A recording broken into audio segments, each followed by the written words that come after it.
ਅਸਲ ਦੇ ਵਿੱਚ ਇਹ ਸੁਰਿੰਦਰ ਜੀ ਇੱਕ ਵੀ ਆਉਂਦਾ ਜਦੋਂ 1849 ਤੋਂ ਬਾਅਦ ਸਿੱਖਾਂ ਦਾ ਰਾਜ ਭਾਗ ਚਲਾ ਗਿਆ ਨਾ, ਸਿੱਖ ਉਸ ਰਾਜ ਭਾਗ ਨੂੰ ਗਵਾ ਕੇ ਇਹਨੇ ਨਿਸਲ ਹੋ ਗਏ ਵੀ ਉਹ ਕਿਸੇ ਪਾਸੇ ਕੋਈ ਉਹਨਾਂ ਦੀ ਐਕਟੀਵਿਟੀ ਨਹੀਂ ਰਹੀ।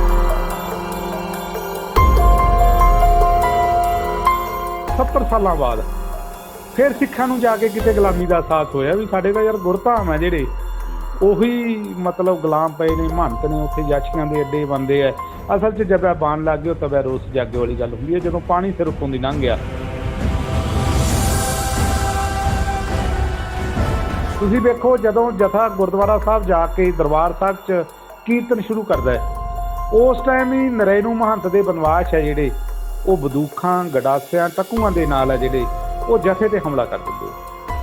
ਵੇਖਦੇ ਵੇਖਦੇ ਇੱਕਦਮ ਹੀ 150 ਤੋਂ ਵੱਧ ਸਿੰਘ ਉੱਥੇ ਸ਼ਹੀਦੀਆਂ ਪਾ ਗਏ।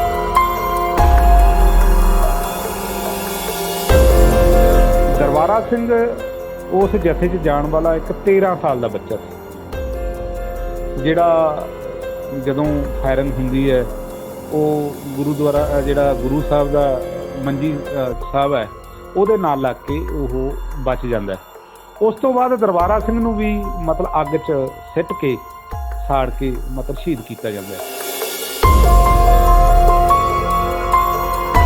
ਜਿਵੇਂ ਹੁਣ ਵੀ ਗੱਲਬਾਤ ਹੁੰਦੀ ਹੈ ਵੀ ਗੁਰੂ ਘਰਾਂ ਦੇ ਨਰੈਣੂ ਮਹੰਤ ਕਾਬਜ ਹੋ ਗਏ, ਕੁਝ ਤਰ੍ਹਾਂ ਕਹਿੰਦੀਆਂ ਉਹ ਇੱਕ ਨਰੈਣੂ ਮਹੰਤ ਸੀ। ਇਸ ਗੱਲ ਦੇ ਪ੍ਰਖੇਪ 'ਚ ਕਿਵੇਂ ਸੋਚਦੇ ਹੋ ਤੁਸੀਂ? ਕੋਈ ਗੱਲ ਦਾ ਮੇਲ ਹੈਗਾ ਜਾਂ ਨਹੀਂ? ਵੀ ਪ੍ਰਬੰਧਾਂ ਨੂੰ ਕਿਵੇਂ ਦੇਖਦੇ ਤੁਸੀਂ? ਹੁਣ ਜੇ ਗੱਲ ਕਰੀਏ ਤਾਂ ਉਹ ਸਮੇਂ ਦੀ ਗੱਲ ਕਰੀਏ।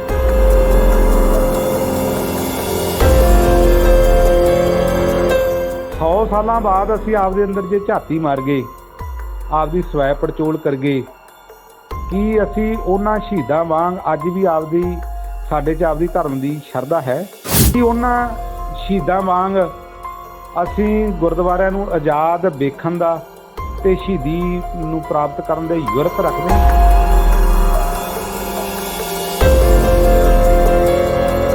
ਤੇ ਮੈਂ ਇੱਥੇ ਇੱਕ ਗੱਲ ਤੁਹਾਨੂੰ ਬੜੇ ਜ਼ੋਰ ਨਾਲ ਕਹਿ ਦਿਆਂ, ਜੇ ਗੁਰਦੁਆਰੇ ਸਾਹਿਬ ਹਨ ਤਾਂ ਸਿੱਖ ਪੰਥ ਹੈ। ਜਿਹਦੇ ਗੁਰਦੁਆਰੇ ਖਤਮ ਹੋ ਗਏ ਉਹਦੇ ਸਾਡੇ ਸਭ ਨੂੰ ਸ਼ਕਤੀ ਸਰੋਤ ਹੈ ਜਿਹੜਾ ਉਹ ਸਾਰਾ ਖਤਮ ਹੋ ਜੂਗਾ। ਜੇ ਸਾਨੂੰ ਗੁਰਦੁਆਰਾ ਸਾਹਿਬ ਜਾਂਦਿਆਂ ਨੂੰ ਆਪਦਾ ਇਤਿਹਾਸ ਮਨਾਉਂਦਿਆਂ ਨੂੰ ਕਰੋਨਾ ਹੁੰਦਾ ਹੈ ਤੇ ਫਿਰ ਹੋ ਜਾਂਦੇ। ਜੇ ਗੁਰਦੁਆਰੇ ਜਾ ਕੇ ਸਾਨੂੰ ਕਰੋਨਾ ਹੁੰਦਾ ਤੇ ਫਿਰ ਅਸੀਂ ਬਚਾਂਗੇ ਕਿੱਥੇ?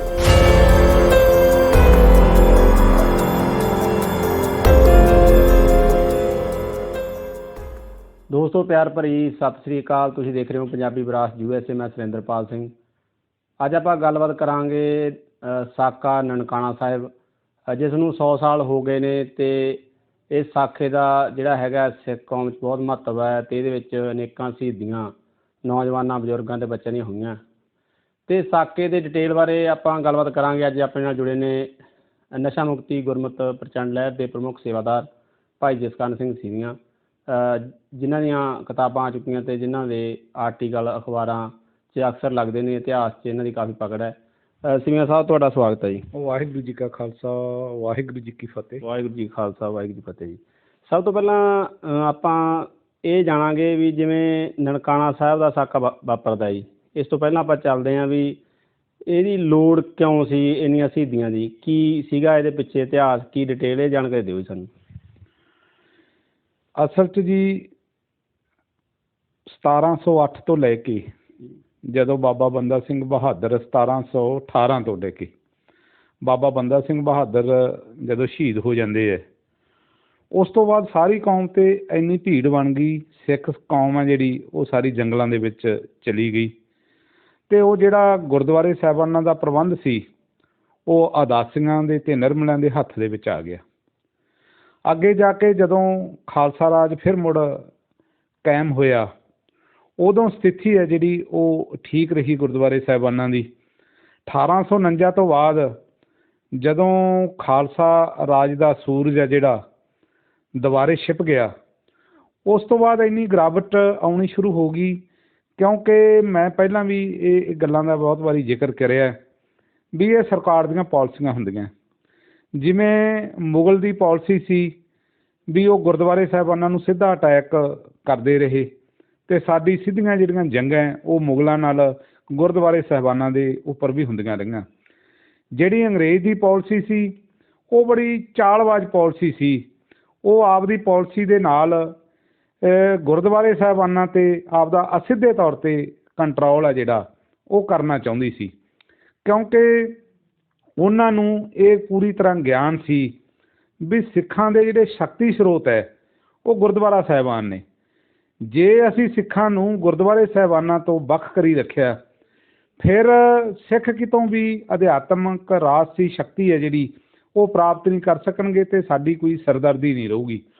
ਉਹਨਾਂ ਨੇ ਸਾਰੇ ਗੁਰਦੁਆਰਿਆਂ ਦੇ ਵਿੱਚ ਮਹੰਤਾਂ ਨੂੰ ਕਾਬਜ਼ ਕੀਤਾ। ਮਹੰਤ ਤਕਰੀਬਨ ਸਾਰੇ ਗੁਰਦੁਆਰਿਆਂ ਦੇ ਵਿੱਚ ਜਦੋਂ ਕਾਬਜ਼ ਹੋ ਗਏ ਉਹਨਾਂ ਨੇ ਆਪਦੀਆਂ ਜਗੀਰਾਂ ਸਮਝ ਲਿਆ ਗੁਰਦੁਆਰਿਆਂ ਨੂੰ। ਗੁਰਦੁਆਰੇ ਸਾਹਿਬਾਨਾਂ ਦੇ ਵਿੱਚ ਉਹਨਾਂ ਨੇ ਮਾੜੇ ਕੰਮ ਕਰਨੇ, ਅਯਾਸ਼ੀਆਂ ਕਰਨੀਆਂ ਇਹ ਸ਼ੁਰੂ ਕਰਤੀਆਂ, ਉੱਥੇ ਸ਼ਰਾਬਾਂ ਪੀਣੀਆਂ। ਅਤੇ ਇਹ ਗੱਲ ਆ ਜਿਹੜੀ ਇਹ ਇੱਥੇ ਨਹੀਂ ਟਿਕੀ, ਇਹ ਹੋਰ ਵੀ ਅੱਗੇ ਵੱਧਦੀ ਗਈ।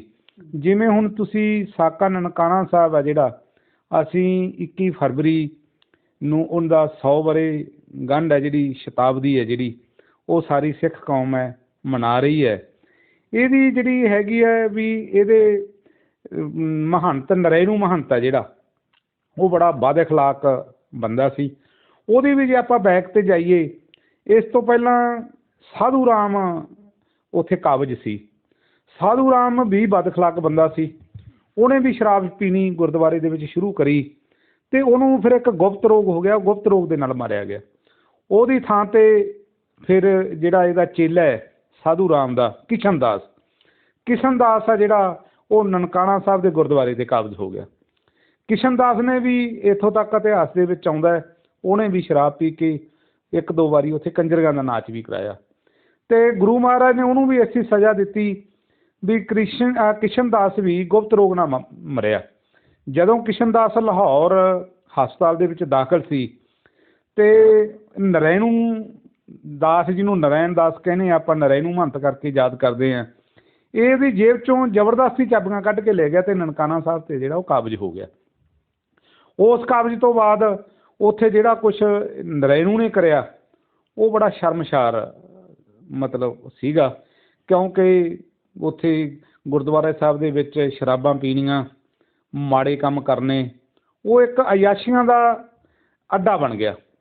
ਉਹ ਉਹਨਾਂ ਅਯਾਸ਼ੀਆਂ ਦੇ ਵਿੱਚੋਂ ਉੱਥੇ ਜਿਨ੍ਹਾਂ ਬੀਬੀਆਂ ਨੇ ਕੋਈ ਸ਼ਰਧਾ ਦੇ ਨਾਲ ਗੁਰੂ ਸਾਹਿਬ ਦੇ ਨੂੰ ਮੱਥਾ ਟੇਕਣ ਆਉਣਾ, ਉਹਨਾਂ ਨਾਲ ਵੀ ਅਸ਼ਲੀਲ ਹਰਕਤਾਂ ਕਰਨੀਆਂ ਜਾਂ ਉਹਨਾਂ ਨੂੰ ਜਿਨਸੀ ਹਵਸ ਦਾ ਸ਼ਿਕਾਰ ਬਣਾਉਣਾ ਆਮ ਜਿਹੇ ਵਰਤਾਰੇ ਬਣ ਗਏ ਸੀਗੇ। ਅਤੇ ਇੱਥੋਂ ਤੱਕ ਵੀ ਇਤਿਹਾਸ ਦੇ ਵਿੱਚ ਆਉਂਦਾ ਵੀ ਇੱਕ 13 ਸਾਲਾ ਸਿੰਧੀ ਸਿੱਖ ਲੜਕੀ ਜਦੋਂ ਨਨਕਾਣਾ ਸਾਹਿਬ ਮੱਥਾ ਟੇਕਣ ਆਈ ਅਤੇ ਇਹਦੇ ਮਹੰਤ ਦੇ ਗੁੰਡਿਆਂ ਵੱਲੋਂ ਉਹ 13 ਸਾਲਾ ਸਿੱਖ ਬੀਬੀ ਦੇ ਨਾਲ ਬਲਾਤਕਾਰ ਤੱਕ ਵੀ ਕੀਤੇ ਗਏ। ਅਸਲ ਦੇ ਵਿੱਚ ਇਹ ਸੁਰਿੰਦਰ ਜੀ ਇੱਕ ਵੀ ਆਉਂਦਾ ਜਦੋਂ 1849 ਤੋਂ ਬਾਅਦ ਸਿੱਖਾਂ ਦਾ ਰਾਜ ਭਾਗ ਚਲਾ ਗਿਆ ਨਾ, ਸਿੱਖ ਉਸ ਰਾਜ ਭਾਗ ਨੂੰ ਗਵਾ ਕੇ ਇੰਨੇ ਨਿਸਲ ਹੋ ਗਏ ਵੀ ਉਹ ਕਿਸੇ ਪਾਸੇ ਕੋਈ ਉਹਨਾਂ ਦੀ ਐਕਟੀਵਿਟੀ ਨਹੀਂ ਰਹੀ। ਜੇ ਅਸੀਂ ਵੇਖਿਆ ਜਾਵੇ ਅਸੀਂ ਗਦਰ ਪਾਰਟੀ ਤੱਕ ਹੈ ਜਿਹੜਾ ਜਾਂ 1907 ਦੇ ਵਿੱਚ ਇੱਕ ਕਿਸਾਨੀ ਮੂਵਮੈਂਟ ਚੱਲਦੀ ਹੈ, ਉਸ ਤੋਂ ਬਾਅਦ ਉਹ ਵੀ ਕੋਈ ਖਾਸ ਨਹੀਂ। ਫਿਰ ਗਦਰ ਪਾਰਟੀ ਆਉਂਦੀ ਹੈ। ਗਦਰ ਪਾਰਟੀ ਦੇ ਵਿੱਚ ਭਾਵੇਂ ਉਹ ਸਿੱਖਾਂ ਦੀ ਮੂਵਮੈਂਟ ਸੀ ਪਰ ਉਹਦੇ ਵਿੱਚ ਸਿੱਖ ਦੀ ਕੋਈ ਬਹੁਤੀ ਗੱਲ ਨਹੀਂ। ਉਹ ਭਾਰਤ ਨੂੰ ਆਜ਼ਾਦ ਕਰਾਉਣ ਤੱਕ ਹੀ ਮਤਲਬ ਸੀਮਿਤ ਉਹਨਾਂ ਨੇ ਦੂਸਰੇ ਪਾਸੇ ਨੂੰ ਮੋੜਾ ਕੱਟ ਗਏ। ਉਹ ਇਹ ਲੰਮਾ ਸਮਾਂ ਜਿਵੇਂ ਤੁਸੀਂ ਦੱਸਿਆ ਵੀ ਮਹੰਤ ਗੁਰੂ ਘਰਾਂ ਦੇ ਕਾਬਜ਼ ਰਹੇ ਜੀ, ਇਹ ਫਿਰ ਉਹਨਾਂ ਦੇ ਖਿਲਾਫ ਜਿਹੜੀ ਲਾਮਬੰਦੀ ਕਿਵੇਂ ਹੋਈ ਵੀ ਗੁਰੂ ਘਰ ਆਜ਼ਾਦ ਕਰਵਾਏ ਜਾਣ, ਇਹ ਕਦੋਂ ਸ਼ੁਰੂਆਤ ਹੋਈ? ਮੈਂ ਉਸੇ ਗੱਲ ਵੱਲ ਹੀ ਆ ਰਿਹਾ ਸੀ ਸੁਰਿੰਦਰ ਜੀ। ਇਹ ਜਦੋਂ ਇੰਨਾ ਲੰਮਾ ਸਲਾ 70 ਸਾਲਾਂ ਬਾਅਦ ਫਿਰ ਸਿੱਖਾਂ ਨੂੰ ਜਾ ਕੇ ਕਿਤੇ ਗੁਲਾਮੀ ਦਾ ਅਹਿਸਾਸ ਹੋਇਆ ਵੀ ਸਾਡੇ ਤਾਂ ਯਾਰ ਗੁਰਧਾਮ ਹੈ ਜਿਹੜੇ ਉਹੀ ਮਤਲਬ ਗੁਲਾਮ ਪਏ ਨੇ, ਮਹੰਤ ਨੇ ਉੱਥੇ ਯਾਸ਼ੀਆਂ ਦੇ ਅੱਡੇ ਬਣਦੇ ਹੈ। ਅਸਲ 'ਚ ਜਦ ਬਣ ਲੱਗ ਗਏ ਤਬੈ ਰੋਸ ਜਾਗੇ ਵਾਲੀ ਗੱਲ ਹੁੰਦੀ ਹੈ ਜਦੋਂ ਪਾਣੀ ਸਿਰ ਉੱਤੋਂ ਦੀ ਲੰਘ ਗਿਆ। ਉਸ ਤੋਂ ਬਾਅਦ 1920 ਦੇ ਵਿੱਚ ਸਿੱਖਾਂ ਨੇ ਲਾਮਬੰਦ ਹੋ ਕੇ ਗੁਰਦੁਆਰਾ ਪ੍ਰਬੰਧਕ ਕਮੇਟੀ ਹੋਂਦ ਦੇ ਵਿੱਚ ਆ ਗਈ। ਜਦੋਂ ਗੁਰਦੁਆਰਾ ਪ੍ਰਬੰਧਕ ਕਮੇਟੀ ਹੋਂਦ ਦੇ ਵਿੱਚ ਆਈ ਉਸ ਤੋਂ ਬਾਅਦ ਇਹਨਾਂ ਨੇ ਸਭ ਤੋਂ ਪਹਿਲਾਂ ਜਿਹੜਾ ਇਹਨਾਂ ਦਾ ਮੋਰਚਾ ਸੀਗਾ, ਜਿਵੇਂ ਸ਼੍ਰੀ ਅਕਾਲ ਤਖਤ ਸਾਹਿਬ 'ਤੇ ਵੀ ਅੰਗਰੇਜ਼ਾਂ ਦਾ ਥਾਪਿਆ ਹੋਇਆ ਸਰਬਰਾਹ ਨਿਯੁਕਤ ਸੀ, ਉਹਦੇ ਖਿਲਾਫ ਜਦੋਂ ਇਹਨਾਂ ਨੇ ਮੋਰਚਾ ਲਾਇਆ ਅਤੇ ਉਹ ਸਰਬਰਾਹ ਨੂੰ ਉੱਥੋਂ ਕੱਢ ਕੇ ਅਤੇ ਚਾਬੀਆਂ ਜਿਹੜੀਆਂ ਅਕਾਲ ਤਖਤ ਸਾਹਿਬ ਦੀਆਂ ਉਹ ਸਿੰਘਾਂ ਨੂੰ ਸੌਂਪ ਦਿੱਤੀਆਂ ਗਈਆਂ, ਬਾਬਾ ਖੜਕ ਸਿੰਘ ਹੋਰਾਂ ਨੂੰ। ਅਤੇ ਉਸ ਤੋਂ ਬਾਅਦ ਫਿਰ ਤਕਰੀਬਨ ਪੰਜਾਬ ਦੇ ਸਾਰੇ ਗੁਰਦੁਆਰੇ ਮਹੰਤਾਂ ਦੇ ਅੰਡਰ ਸੀ। ਤਰਨਤਾਰਨ ਸਾਹਿਬ ਲਾ ਲਓ, ਮੁਕਤਸਰ ਸਾਹਿਬ ਲਾ ਲਓ, ਸਾਰੇ ਹੀ ਤਕਰੀਬਨ। ਫਿਰ ਅਗਲਾ ਜਿਹੜਾ ਸੀਗਾ ਉਹ ਨਨਕਾਣਾ ਸਾਹਿਬ ਵੱਲ ਸੀਗਾ। ਫਿਰ ਜਿਵੇਂ ਇਹਨਾਂ ਨੇ ਇੱਕ ਉਦੋਂ ਬਾਅਦ ਗੁਰਮਤਾ ਪਾਸ ਹੁੰਦਾ ਹੈ ਵੀ ਨਨਕਾਣਾ ਸਾਹਿਬ ਦੇ ਗੁਰਦੁਆਰੇ ਨੂੰ ਆਪਾਂ ਆਜ਼ਾਦ ਕਰਵਾਈਏ, ਅਤੇ ਉਹ ਗੁਰਦੁਆਰੇ ਨੂੰ ਆਜ਼ਾਦ ਕਰਾਉਣ ਵਾਸਤੇ ਉਹਨਾਂ ਦਾ ਜਿਹੜਾ ਜਥੇਦਾਰ ਹੈ ਉਹ ਜਥੇਦਾਰ ਲਛਮਣ ਸਿੰਘ ਧਾਰੋਵਾਲੀ ਨੂੰ ਥਾਪਿਆ ਗਿਆ ਵੀ ਇੱਕ ਜਥਾ ਉੱਥੇ ਜਾ ਕੇ ਗੁਰਦੁਆਰਾ ਸਾਹਿਬ ਨੂੰ ਆਜ਼ਾਦ ਕਰਾਊਗਾ। ਅਤੇ ਉਹ ਜਥਾ 20 ਫਰਵਰੀ 1921 ਨੂੰ ਨਨਕਾਣਾ ਸਾਹਿਬ ਪਹੁੰਚਿਆ। ਜਥੇਦਾਰ ਲਛਮਣ ਸਿੰਘ ਧਾਰੋਵਾਲ ਸਾਹਿਬ ਦੀ ਅਗਵਾਈ ਦੇ ਵਿੱਚ ਜਥਾ ਜਦੋਂ ਦਰਬਾਰ ਸਾਹਿਬ 'ਚ ਐਂਟਰ ਹੋਇਆ ਅਤੇ ਉੱਥੇ ਮਹੰਤ ਨਰੈਣੂ ਨੇ ਪਹਿਲਾਂ ਹੀ 400-500 ਗੁੰਡਾ ਜਿਹੜਾ ਬੜਾ ਖਤਰਨਾਕ ਕਿਸਮ ਦਾ ਉਹ ਇਕੱਠਾ ਕਰ ਰੱਖਿਆ ਸੀ, ਕਿਉਂਕਿ ਅੰਗਰੇਜ਼ ਸਰਕਾਰ ਦੀ ਪੂਰੀ ਸ਼ਹਿ ਮਹੰਤ ਨੂੰ ਸੀ। ਨਹੀਂ, ਇੰਨੇ ਹੌਸਲੇ ਆ ਜਿਹੜੇ ਉਹ ਕਿਸੇ ਦੇ ਨਹੀਂ ਹੁੰਦੇ। ਤੁਸੀਂ ਵੇਖੋ, ਜਦੋਂ ਜਥਾ ਗੁਰਦੁਆਰਾ ਸਾਹਿਬ ਜਾ ਕੇ ਦਰਬਾਰ ਸਾਹਿਬ 'ਚ ਕੀਰਤਨ ਸ਼ੁਰੂ ਕਰਦਾ ਹੈ, ਉਸ ਟਾਈਮ ਹੀ ਨਰੈਣੂ ਮਹੰਤ ਦੇ ਬਨਵਾਸ ਹੈ ਜਿਹੜੇ ਉਹ ਬੰਦੂਕਾਂ, ਗੰਡਾਸਿਆਂ, ਟਕੂਆਂ ਦੇ ਨਾਲ ਹੈ ਜਿਹੜੇ ਉਹ ਜਥੇ 'ਤੇ ਹਮਲਾ ਕਰ ਦਿੰਦੇ। ਵੇਖਦੇ ਇੱਕਦਮ ਹੀ 150 ਤੋਂ ਵੱਧ ਸਿੰਘ ਉੱਥੇ ਸ਼ਹੀਦੀਆਂ ਪਾ ਗਏ। ਕੁਝ ਕੁ ਜਿਹੜੇ ਜ਼ਖਮੀ ਸੀ, ਜ਼ਖਮੀਆਂ ਨੂੰ ਵੀ ਇਹਨਾਂ ਨੇ ਮਿੱਟੀ ਦਾ ਤੇਲ ਪਾ ਕੇ ਅੱਗ ਲਾ ਕੇ ਸਾੜ ਦਿੱਤਾ। ਜਥੇਦਾਰ ਲਛਮਣ ਸਿੰਘ ਧਾਰੋਵਾਲੀ ਨੂੰ ਵੀ ਬੰਨ੍ਹ ਕੇ ਜੰਡ ਦੇ ਦਰਖਤ ਦੇ ਨਾਲ ਮਿੱਟੀ ਦਾ ਤੇਲ ਪਾ ਕੇ ਜਿਉਂਦਿਆਂ ਨੂੰ ਸਾੜ ਕੇ ਸ਼ਹੀਦ ਕੀਤਾ। 150 ਤੋਂ ਵੱਧ ਸਿੰਘ ਆ ਜਿਹੜੇ ਉੱਥੇ ਸ਼ਹੀਦੀ ਜਾਮ ਪੀ ਗਏ। ਉਦੋਂ ਤੱਕ ਅੰਗਰੇਜ਼ ਸਰਕਾਰ ਦੀ ਪੁਲਿਸ ਕਿਤੇ ਵੀ ਹਰਕਤ 'ਚ ਨਹੀਂ ਆਉਂਦੀ, ਕੋਈ ਉਹਨਾਂ ਦੇ ਕਿਸੇ ਉਹ ਨਹੀਂ। ਜਦੋਂ ਐਡਾ ਵੱਡਾ ਘਲੂਘਾਰਾ ਵਾਪਰ ਗਿਆ, ਜਦੋਂ ਇਹ ਵਾਕਿਆ ਵਾਪਰ ਚੁੱਕਿਆ ਸੀ, ਉਦੋਂ ਬਾਅਦ ਜਾ ਕੇ ਕਿਤੇ ਅੰਗਰੇਜ਼ ਦੀ ਜਿਹੜੀ ਪੁਲਿਸ ਹੈ ਉਹ ਹਰਕਤ 'ਚ ਆਉਂਦੀ ਹੈ। ਅਤੇ ਅਖੀਰ 21 ਫਰਵਰੀ ਦੀ ਦੁਪਹਿਰ ਤੱਕ ਜਦੋਂ ਰੋਸ ਵਧਣਾ ਸ਼ੁਰੂ ਹੋਇਆ, ਹੋਰ ਜਥੇ ਜਾਣੇ ਸ਼ੁਰੂ ਹੋਏ, ਫਿਰ ਉਹਨਾਂ ਨੇ 21 ਫਰਵਰੀ 1921 ਨੂੰ ਉਹ ਤੋਂ ਮਹੰਤ ਤੋਂ ਚਾਬੀਆਂ ਲੈ ਕੇ ਗੁਰਦੁਆਰਾ ਸਾਹਿਬ ਦੀਆਂ ਚਾਬੀਆਂ ਜਿਹੜੀਆਂ 7 ਮੈਂਬਰੀ ਕਮੇਟੀ ਨੂੰ ਸੌਂਪਤੀਆਂ ਬਾਅਦ ਦੁਪਹਿਰ। ਇਸ ਕਰਕੇ ਗੁਰਦੁਆਰਾ ਜਿਹੜਾ ਉਹ ਆਜ਼ਾਦ ਹੋਇਆ। ਅਤੇ ਨਾਲ ਹੀ ਸਿੱਖਾਂ ਨੂੰ ਇੱਕ ਵਿਸ਼ਵਾਸ ਦਿਵਾਇਆ ਵੀ ਨਰੈਣੂ ਮਹੰਤ 'ਤੇ ਅਸੀਂ ਮੁਕੱਦਮਾ ਜਿਹੜਾ ਕਤਲ ਵਗੈਰਾ ਦੀਆਂ ਸ਼ਕੀਨ ਧਾਰਾਵਾਂ ਦੇ ਤਹਿਤ ਹੈ ਜਿਹੜਾ ਉਹ ਅਸੀਂ ਦਰਜ ਕਰ ਲਿਆ, ਅਸੀਂ ਛੇਤੀ ਇਸ ਨੂੰ ਅਰੈਸਟ ਕਰਾਂਗੇ ਅਤੇ ਇਹਨੂੰ ਕਰੜੀ ਤੋਂ ਕਰੜੀ ਸਜ਼ਾ ਦਿੱਤੀ ਜਾਵੇਗੀ। ਜਿਵੇਂ ਹੁਣ ਵੀ ਗੱਲਬਾਤ ਹੁੰਦੀ ਹੈ ਵੀ ਗੁਰੂ ਘਰਾਂ ਦੇ ਨਰੈਣੂ ਮਹੰਤ ਕਾਬਜ਼ ਹੋ ਗਏ, ਕੁਝ ਤਰ੍ਹਾਂ ਕਹਿੰਦੀਆਂ ਉਹ ਇੱਕ ਨਰੈਣੂ ਮਹੰਤ ਸੀ। ਇਸ ਗੱਲ ਦੇ ਪ੍ਰਖੇਪ 'ਚ ਕਿਵੇਂ ਸੋਚਦੇ ਹੋ ਤੁਸੀਂ? ਕੋਈ ਗੱਲ ਦਾ ਮੇਲ ਹੈਗਾ ਜਾਂ ਨਹੀਂ? ਵੀ ਪ੍ਰਬੰਧਾਂ ਨੂੰ ਕਿਵੇਂ ਦੇਖਦੇ ਤੁਸੀਂ ਹੁਣ ਜੇ ਗੱਲ ਕਰੀਏ ਤਾਂ ਉਹ ਸਮੇਂ ਦੀ ਗੱਲ ਕਰੀਏ? ਨਹੀਂ ਜੀ, ਪ੍ਰਬੰਧਾਂ 'ਚ ਕਿਤੇ ਨਾ ਕਿਤੇ ਗੜਬੜ ਤਾਂ ਹੋ ਸਕਦੀ ਹੈ, ਕਿਉਂਕਿ ਹੁਣ ਦੇਖਿਆ ਜਾਵੇ ਪਿੱਛੇ ਜਿਵੇਂ ਸ਼੍ਰੋਮਣੀ ਗੁਰਦੁਆਰਾ ਪ੍ਰਬੰਧਕ ਕਮੇਟੀ ਦੇ ਖਿਲਾਫ ਵੀ ਕੁਛ ਕੁ ਜਥੇਬੰਦੀਆਂ ਵੱਲੋਂ ਮੋਰਚਾ ਲੱਗਿਆ ਸੀਗਾ ਦਰਬਾਰ ਸਾਹਿਬ 'ਤੇ, ਉੱਥੇ ਥੋੜ੍ਹੀ ਬਹੁਤੀ ਗੜਬੜ ਵੀ ਹੋਈ ਸੀ।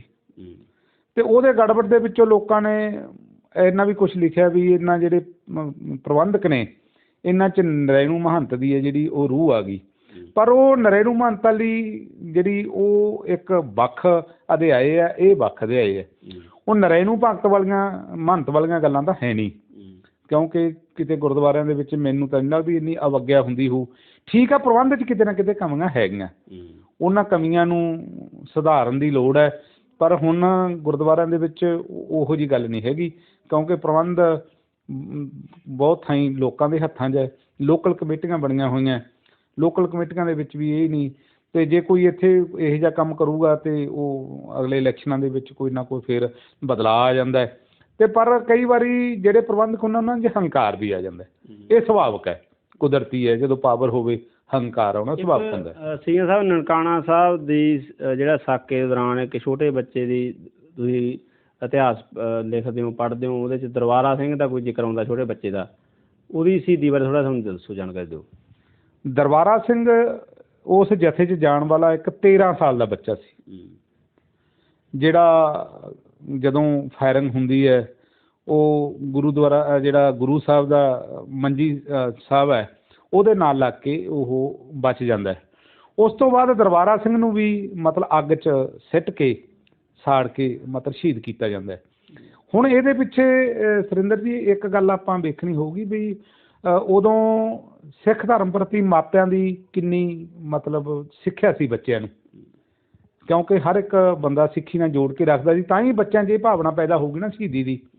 ਅਤੇ ਅੱਜ ਆ ਜਿਹੜਾ ਸਮਾਜ ਆ, ਜਿਹੜਾ ਅੱਜ ਅਸੀਂ ਕਿਹੜੇ ਪਾਸੇ ਤੁਰੇ ਹੋਏ ਹਾਂ, ਇਹ ਬੱਚਿਆਂ ਦੀਆਂ ਸ਼ਹੀਦੀਆਂ ਇੱਥੇ ਹੀ ਨਹੀਂ, ਇਹ ਇਦੋਂ ਅੱਗੇ ਜਾ ਕੇ ਹੋਰ ਇਦੋਂ ਵੀ ਛੋਟੀ ਉਮਰ ਦੇ ਬੱਚਿਆਂ ਦੀਆਂ ਸ਼ਹੀਦੀਆਂ ਹੋਈਆਂ। ਅਤੇ ਇਹ ਸਾਡੇ ਇਤਿਹਾਸ ਦਾ, ਇਹ ਸਾਡੀਆਂ ਸ਼ਹੀਦੀਆਂ ਸਾਡੀ ਵਿਰਾਸਤ ਨੇ, ਇਹਨਾਂ ਸ਼ਹੀਦੀਆਂ ਦੇ ਸਾਨੂੰ ਮਾਣ ਹੈ।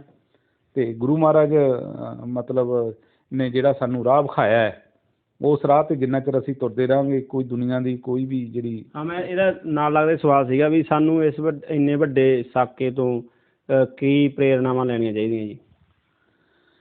ਪ੍ਰੇਰਨਾਵਾਂ ਤਾਂ ਜੀ ਇਹ ਵੇਖੋ ਤੁਸੀਂ, ਅਸੀਂ ਲਈ ਹੋਈ ਕੋਈ ਨਹੀਂ, ਇਤਿਹਾਸ ਨੂੰ ਤਾਂ ਅਸੀਂ ਸਾਂਭਿਆ ਨਹੀਂ, ਆਪਦੇ ਇਤਿਹਾਸ 'ਤੇ ਤਾਂ ਅਸੀਂ ਨਿਗਾਹ ਹੀ ਨਹੀਂ ਮਾਰੀ। ਅੱਜ 100 ਸਾਲ ਪੂਰਾ ਹੋ ਗਿਆ ਸਾਕਾ ਨਨਕਾਣਾ ਸਾਹਿਬ ਵਾਪਰੇ ਨੂੰ। 100 ਸਾਲਾਂ ਬਾਅਦ ਅਸੀਂ ਆਪਦੇ ਅੰਦਰ ਜੇ ਝਾਤੀ ਮਾਰ ਗਏ, ਆਪਦੀ ਸਵੈ ਪੜਚੋਲ ਕਰ ਗਏ, ਕੀ ਅਸੀਂ ਉਹਨਾਂ ਸ਼ਹੀਦਾਂ ਵਾਂਗ ਅੱਜ ਵੀ ਸਾਡੇ 'ਚ ਆਪਦੀ ਧਰਮ ਦੀ ਸ਼ਰਧਾ ਹੈ? ਕੀ ਉਹਨਾਂ ਸ਼ਹੀਦਾਂ ਵਾਂਗ ਅਸੀਂ ਗੁਰਦੁਆਰਿਆਂ ਨੂੰ ਆਜ਼ਾਦ ਵੇਖਣ ਦਾ ਅਤੇ ਸ਼ਹੀਦੀ ਨੂੰ ਪ੍ਰਾਪਤ ਕਰਨ ਦੇ ਯੁਰਤ ਰੱਖਦੇ ਹਾਂ? ਜਾਂ ਕੀ ਅਸੀਂ ਉਹਨਾਂ ਗੁਲਾਮੀਆਂ 'ਚ ਤਾਂ ਨਹੀਂ ਚਲੇ ਗਏ ਜਿਨ੍ਹਾਂ 'ਚੋਂ ਸਾਨੂੰ ਸ਼ਹੀਦ ਇਹ ਸਿੰਘ ਕੱਢਣਾ ਚਾਹੁੰਦੇ ਸੀ? ਇਹ ਸਾਰੇ ਗੱਲਾਂ ਦੀ ਸਵੈ ਪੜਚੋਲ ਹੈ ਜਿਹੜੀ ਸਾਨੂੰ ਆਪਦੇ ਅੰਦਰ ਕਰਨੀ ਪਊਗੀ ਜੇ ਅਸੀਂ ਆਜ਼ਾਦ ਫਿਜ਼ਾ ਦੇ ਵਿੱਚ ਸਾਹ ਲੈਣਾ। ਅਤੇ ਜੇ ਅਸੀਂ ਜ਼ਿੰਦਗੀ ਜਿਉਣ ਵਾਸਤੇ ਹੀ ਆਏ ਹਾਂ, ਜ਼ਿੰਦਗੀ ਜਿਉਣ ਦਾ ਅਤੇ ਜ਼ਿੰਦਗੀ ਜਿਹੜੀ ਮੰਨਣ ਦਾ ਉਹ ਬਹੁਤ ਵੱਡਾ ਅੰਤਰ ਹੁੰਦਾ ਹੈ। ਜੇ ਤਾਂ ਅਸੀਂ ਜ਼ਿੰਦਗੀ ਦਾ ਆਨੰਦ ਮਾਣਨਾ, ਫਿਰ ਤਾਂ ਅਸੀਂ ਗੁਰੂ ਮਹਾਰਾਜ ਦੇ ਅਕੀਦੇ ਅਨੁਸਾਰ ਸਾਨੂੰ ਆਪਦੀ ਜ਼ਿੰਦਗੀ ਬਸ਼ਰ ਕਰਨੀ ਪਏਗੀ। ਜੇ ਅਸੀਂ ਦਿਨ ਕੱਟੀ ਕਰਨੀ ਹੈ, ਫਿਰ ਜਿਵੇਂ ਮਰਜ਼ੀ ਕਰੀ ਜਾਓ। ਅਸੀਂ ਉਹਨਾਂ ਸ਼ਹੀਦਾਂ ਤੋਂ ਸਾਨੂੰ ਸਬਕ ਲੈਣਾ ਚਾਹੀਦਾ, ਜਿਨ੍ਹਾਂ ਸ਼ਹੀਦਾਂ ਨੇ ਸਾਡੇ ਗੁਰਦੁਆਰੇ ਸਾਹਿਬਾਨਾਂ ਨੂੰ ਆਜ਼ਾਦ ਕਰਾਇਆ। ਅਤੇ ਮੈਂ ਇੱਥੇ ਇੱਕ ਗੱਲ ਤੁਹਾਨੂੰ ਬੜੇ ਜ਼ੋਰ ਨਾਲ ਕਹਿ ਦਿਆਂ, ਜੇ ਗੁਰਦੁਆਰੇ ਸਾਹਿਬ ਹੈਣ ਤਾਂ ਸਿੱਖ ਪੰਥ ਹੈ। ਜਿਹਦੇ ਗੁਰਦੁਆਰੇ ਖਤਮ ਹੋ ਗਏ, ਉਹਦੇ ਸਾਡੇ ਸਭ ਨੂੰ ਸ਼ਕਤੀ ਸਰੋਤ ਹੈ ਜਿਹੜਾ ਉਹ ਸਾਰਾ ਖਤਮ ਹੋ ਜਾਊਗਾ। ਕਿਉਂਕਿ ਇਹ ਜਿਹੜਾ ਸ਼ਕਤੀ ਜਿੱਥੋਂ ਸਾਨੂੰ ਅਧਿਆਤਮਿਕ ਰਾਜਸੀ ਸ਼ਕਤੀ ਮਿਲਦੀ ਹੈ। ਅਤੇ ਇੱਕ ਮੈਂ ਸੁਰਿੰਦਰ ਜੀ ਤੁਹਾਨੂੰ ਇੱਥੇ ਹੋਰ ਵੀ ਕਹਿੰਦਾ, ਹੁਣ ਉਦੋਂ ਵੀ ਭੈੜਾ ਜ਼ੋਰ ਲੱਗਿਆ ਹੋਇਆ ਸਾਕਾ ਨਨਕਾਣਾ ਸਾਹਿਬ ਦਾ। ਜਦੋਂ ਤੁਸੀਂ ਇਤਿਹਾਸ ਪੜ੍ਹੋਗੇ, ਉਦੋਂ ਵੀ ਜਿਹੜੀ ਹਿੰਦੂ ਤਵੀ ਪ੍ਰੈਸ ਜਿਹੜਾ ਉਹਦਾ ਰੋਲ ਹੈ ਬੜਾ ਘਟੀਆ ਸੀ, ਅਤੇ ਉਹ ਆਪਦੀ ਜਿਹਨੀਅਤ ਅਨੁਸਾਰ ਅੱਜ ਵੀ ਉਹੋ ਜਿਹਾ ਜ਼ਹਿਰ ਹੈ ਜਿਹੜਾ ਉਹ ਉਗਲ ਰਹੇ ਹੈ। ਸੋ ਇਸ ਕਰਕੇ ਸਾਨੂੰ ਸ਼ਹੀਦਾਂ ਦੇ ਰਾਹ 'ਤੇ ਉਹਨਾਂ ਦੀਆਂ ਸ਼ਹੀਦੀਆਂ ਨੂੰ ਯਾਦ ਕਰਕੇ ਸਾਨੂੰ ਆਉਣ ਵਾਲੇ ਸਮੇਂ ਤੱਕ ਅਤੀਤ ਅਤੇ ਵਰਤਮਾਨ ਆ ਜਿਹੜਾ ਇਹਨਾਂ 'ਚ ਵਾਪਰੇ ਘਟਨਾਕ੍ਰਮਾਂ 'ਤੇ ਸਾਨੂੰ ਪੜਚੋਲ ਅਤੇ ਜਿਹੜੀ ਸਾਡਾ ਭਵਿੱਖ ਹੈ ਉਹਦੇ ਪ੍ਰਤੀ ਸਾਨੂੰ ਬਹੁਤ ਸੁਚੇਤ ਹੋਣ ਦੀ ਲੋੜ ਹੈ, ਤਾਂ ਕਿ ਮੁੜ ਕੇ ਅਜਿਹੇ ਜਿਹੜੇ ਘਲੂਘਾਰੇ ਹੈ ਉਹ ਨਾ ਵਾਪਰ। ਅਖੀਰ ਵਿੱਚ ਤੁਹਾਡੇ ਤੋਂ ਇਹ ਜਾਣਾਂਗੇ, ਜਿਵੇਂ ਨਨਕਾਣਾ ਸਾਹਿਬ ਸਾਕੇ ਵਾਸਤੇ ਜਿਹੜਾ ਮਨਾਇਆ ਜਾ ਰਹੀ ਸੀਗੀ ਸ਼ਤਾਬਦੀ, ਉਹਦੇ ਵਾਸਤੇ ਜਿਹੜਾ ਜਥਾ ਜਾਣਾ ਸੀਗਾ ਪੰਜਾਬ 'ਚੋਂ, ਪੰਜਾਬ ਬਾਹਰ ਰਾਜਾਂ ਦੇ ਵੀ ਸ਼੍ਰੋਮਣੀ ਗੁਰਦੁਆਰਾ ਪ੍ਰਬੰਧਕ ਕਮੇਟੀ ਦੀ ਅਗਵਾਈ ਦੇ ਅਧੀਨ, ਉਹ ਕੇਂਦਰ ਸਰਕਾਰ ਨੇ ਮਨ੍ਹਾ ਕਰਤਾ। ਕਹਿੰਦੇ ਵੀ ਇੱਕ ਤਾਂ ਕਰੋਨਾ ਹੈ ਅਤੇ ਇੱਕ ਸੁਰੱਖਿਆ ਦੇ ਮੱਦੇਨਜ਼ਰ ਵੀ ਐਤਕੀ ਜਿਹੜਾ ਜਥਾ ਨਹੀਂ ਜਾ ਸਕੂਗਾ। ਕੀ ਇਹਦੇ ਪਿੱਛੇ ਤੁਸੀਂ ਸਮਝਦੇ ਹੋ? ਨਹੀਂ, ਬੜੀ ਘਟੀਆ ਰਾਜਨੀਤੀ ਹੈ ਜੀ ਇਹਦੇ ਪਿੱਛੇ। ਸਿੱਖਾਂ ਦੀ ਸ਼ਰਧਾ ਨੂੰ ਤੋੜਿਆ ਜਾ ਰਿਹਾ। ਜੇ ਸਾਨੂੰ ਗੁਰਦੁਆਰਾ ਸਾਹਿਬ ਜਾਂਦਿਆਂ ਨੂੰ, ਆਪਦਾ ਇਤਿਹਾਸ ਮਨਾਉਂਦਿਆਂ ਨੂੰ ਕਰੋਨਾ ਹੁੰਦਾ ਹੈ ਅਤੇ ਫਿਰ ਹੋ ਜਾਂਦੇ। ਜੇ ਗੁਰਦੁਆਰੇ ਜਾ ਕੇ ਸਾਨੂੰ ਕਰੋਨਾ ਹੁੰਦਾ ਤਾਂ ਫਿਰ ਅਸੀਂ ਬਚਾਂਗੇ ਕਿੱਥੇ? ਵੇਖੋ ਤੁਸੀਂ 10-10 ਲੱਖ ਲੋਕ ਆ ਜਿਹੜੇ ਕਿਸਾਨ ਮੋਰਚੇ 'ਚ ਬੈਠੇ, ਉੱਥੇ ਤਾਂ ਕਿਸੇ ਨੂੰ ਕਰੋਨਾ ਹੋਇਆ ਨਹੀਂ। ਵੈਸੇ ਵੀ ਹੁਣ ਕਰੋਨੇ ਵਾਲੀ ਕੋਈ ਗੱਲ ਨਹੀਂ। ਇਸ ਤੋਂ ਪਹਿਲਾਂ ਵੀ ਜਥੇ ਕਰੋਨੇ ਪੀੜ ਦੌਰਾਨ ਵੀ ਜਾ ਕੇ ਆਏ, ਉਦੋਂ ਵੀ ਕਿਸੇ ਨੂੰ ਕਰੋਨਾ ਨਹੀਂ ਹੋਇਆ। ਇਹ ਤਾਂ ਇੱਕ ਬਹਾਨਾ ਹੈ ਵੀ ਕਰੋਨਾ ਸਾਡੀ ਤੁਹਾਡੀ ਸਿਕਿਉਰਿਟੀ ਕਾਹਦੀ ਹੈ ਜੀ? ਜਦੋਂ ਮੌਤ ਨੇ ਆਉਣਾ, ਉਹਨੇ ਆਉਣਾ ਹੀ ਹੈ। ਮੌਤ ਦੀ ਜਿਵੇਂ ਲਿਖੀ ਹੈ ਉਵੇਂ ਟਲਦੀ ਨਹੀਂ। ਕਾਹਦੀਆਂ ਸਿਕਿਉਰਟੀਆਂ? ਇਹ ਤਾਂ ਇੱਕ ਸਿੱਖਾਂ ਦੀ ਸ਼ਰਧਾ ਨੂੰ ਤੋੜਨ ਦਾ ਅਤੇ ਸਿੱਖਾਂ ਦੀ ਖਿਲਾਫ ਭੁਗਤਣ ਦਾ ਇਹਨਾਂ ਨੇ ਆਪਦਾ ਜਿਹੜਾ ਰਾਹ ਅਖਤਿਆਰ ਕਰਿਆ ਹੋਇਆ। ਉਸੇ ਪਲੈਨਿੰਗ ਤਹਿਤ ਹੀ ਇਹ ਜਥੇ ਨੂੰ ਪਾਕਿਸਤਾਨ ਜਾਣ ਤੋਂ ਰੋਕਿਆ ਗਿਆ, ਜੋ ਕਿ ਬਹੁਤ ਨਿੰਦਣਯੋਗ ਆਪਾਂ ਇਹਨੂੰ ਕਹਿ ਸਕਦੇ ਹਾਂ ਘਟਨਾ ਹੈ। ਅਜਿਹਾ ਹੋਣਾ ਨਹੀਂ ਚਾਹੀਦਾ ਸੀ, ਕਿਉਂਕਿ ਸਾਡੇ ਅਧਿਕਾਰ ਨੇ, ਸਾਨੂੰ ਕਨਸਟੀਟਿਊਸ਼ਨ ਨੇ ਜਿਹੜਾ ਅਧਿਕਾਰ ਦਿੱਤਾ, ਸਾਡੇ ਸੰਵਿਧਾਨ ਨੇ, ਉਹ ਮਤਲਬ ਸਾਨੂੰ ਆਪਦੀ ਆਜ਼ਾਦੀ ਹੈ ਧਾਰਮਿਕ ਦਿਨ ਮਨਾਉਣ ਦੀ। ਇਸ ਤਰ੍ਹਾਂ ਮੈਂ ਤਾਂ ਇਹ ਸਮਝਦਾ ਵੀ ਸਾਡੀ ਇਸ ਦੀ ਧਾਰਮਿਕ ਆਜ਼ਾਦੀ 'ਤੇ ਵੀ ਇੱਕ ਤਰ੍ਹਾਂ ਦਾ ਡਾਕਾ ਹੈ। ਇਹ ਨਹੀਂ ਹੋਣਾ ਚਾਹੀਦਾ ਸੀ। ਚਲੋ ਸਿੱਖ ਆ ਜਿਹੜੇ, ਉਹਨਾਂ ਦੇ ਵਿੱਚ ਨਿਰਾਸ਼ਤਾ ਬਹੁਤ ਹੈ ਇਸ ਗੱਲ ਦੀ। ਜਿਨ੍ਹਾਂ ਨੇ ਨਹੀਂ ਵੀ ਜਾਣਾ ਸੀ, ਜਾਣ ਵਾਲਿਆਂ 'ਚ ਤਾਂ ਹੋਰ ਹੋਊਗੀ, ਨਹੀਂ ਜਾਣ ਵਾਲਿਆਂ ਦਾ ਵੀ ਦਿਲ ਹੈ ਜਿਹੜਾ ਮਨ ਟੁੱਟਿਆ ਹੈ। ਅਤੇ ਕਿਉਂਕਿ ਅਸੀਂ ਆਪਦੇ ਸ਼ਹੀਦਾਂ ਨੂੰ ਯਾਦ ਭਾਵੇਂ ਅਸੀਂ ਰੋਜ਼ ਅਰਦਾਸ 'ਚ ਹੀ ਕਰਦੇ ਹਾਂ, ਪਰ ਕੁਛ ਖਾਸ ਦਿਨ ਹੁੰਦੇ ਹੈ, ਉਸ ਦਿਨ 'ਤੇ ਜੇ ਅਸੀਂ ਆਪਦੇ ਇਤਿਹਾਸ ਨੂੰ ਯਾਦ ਨਹੀਂ ਕਰਾਂਗੇ, ਆਪਦੇ ਸ਼ਹੀਦਾਂ ਨੂੰ ਯਾਦ ਨਹੀਂ ਕਰਾਂਗੇ, ਅਤੇ ਫਿਰ ਅਸੀਂ ਜਿਉਂਦੇ ਕਿਵੇਂ ਰਵਾਂਗੇ। ਇਹੀ ਗੱਲ ਮੈਂ ਤੁਹਾਨੂੰ ਪਹਿਲਾਂ ਵੀ ਕਹਿ ਕੇ ਹਟੀਆਂ, ਸਰਕਾਰਾਂ ਜਿਹੜੀਆਂ ਪਹਿਲਾਂ ਮੈਂ ਤੁਹਾਨੂੰ ਪਾਲਿਸੀ ਮੁਗਲਾਂ ਦੀ ਦੱਸੀ ਹੈ, ਫਿਰ ਅੰਗਰੇਜ਼ਾਂ ਦੀ ਦੱਸੀ ਹੈ, ਹੁਣ ਇਹਨਾਂ ਦੀ ਦੱਸੀ ਹੈ। ਇਹੀ ਪਾਲਿਸੀ ਹੈ ਵੀ ਸਿੱਖਾਂ ਨੂੰ ਜਿਹੜੇ ਇਹਨਾਂ ਦੇ ਸ਼ਕਤੀ ਸਰੋਤ ਹੈ ਗੁਰਦੁਆਰੇ ਸਾਹਿਬਾਨ, ਉਹਨਾਂ ਤੋਂ ਕਿਵੇਂ ਵੱਖ ਕੀਤਾ ਜਾਵੇ। ਬਹੁਤ ਬਹੁਤ ਧੰਨਵਾਦ ਜੀ। ਹਾਂਜੀ, ਧੰਨਵਾਦ ਜੀ। ਵਾਹਿਗੁਰੂ ਜੀ ਕਾ ਖਾਲਸਾ, ਵਾਹਿਗੁਰੂ ਜੀ ਕੀ ਫਤਿਹ। ਸਾਡੇ ਨਾਲ ਗੱਲਬਾਤ ਕਰ ਰਹੇ ਸਨ ਭਾਈ ਜਸਕਰਨ ਸਿੰਘ ਸਿਵੀਆਂ, ਨਨਕਾਣਾ ਸਾਹਿਬ ਦਾ ਸਾਕੇ ਨੂੰ 100 ਸਾਲ ਹੋ ਗਏ, ਉਸ ਬਾਰੇ ਇਹਨਾਂ ਨੇ ਦਸਤਾਰ ਸਾਹਿਬ ਜਿੱਥੇ ਦੱਸਿਆ, ਅਤੇ ਉੱਥੇ ਮੁਗਲਾਂ ਦੀ, ਅੰਗਰੇਜ਼ਾਂ ਦੀ ਅਤੇ ਹੁਣ ਵਾਲੀਆਂ ਸਰਕਾਰਾਂ ਦੀ ਸਿੱਖਾਂ ਬਾਰੇ ਕੀ ਸੋਚ ਹੈ, ਕੀ ਪਾਲਿਸੀ ਹੈ, ਉਹ 'ਤੇ ਗੱਲਬਾਤ ਕੀਤੀ। ਅਸੀਂ ਇਹਨਾਂ ਦਾ ਬਹੁਤ ਬਹੁਤ ਧੰਨਵਾਦ ਕਰਦੇ ਹਾਂ, ਅਤੇ ਤੁਸੀਂ ਲਗਾਤਾਰ ਜੁੜੇ ਰਹੋ ਪੰਜਾਬੀ ਵਿਰਾਸਤ USA ਨਾਲ। ਸ਼ੁਕਰੀਆ।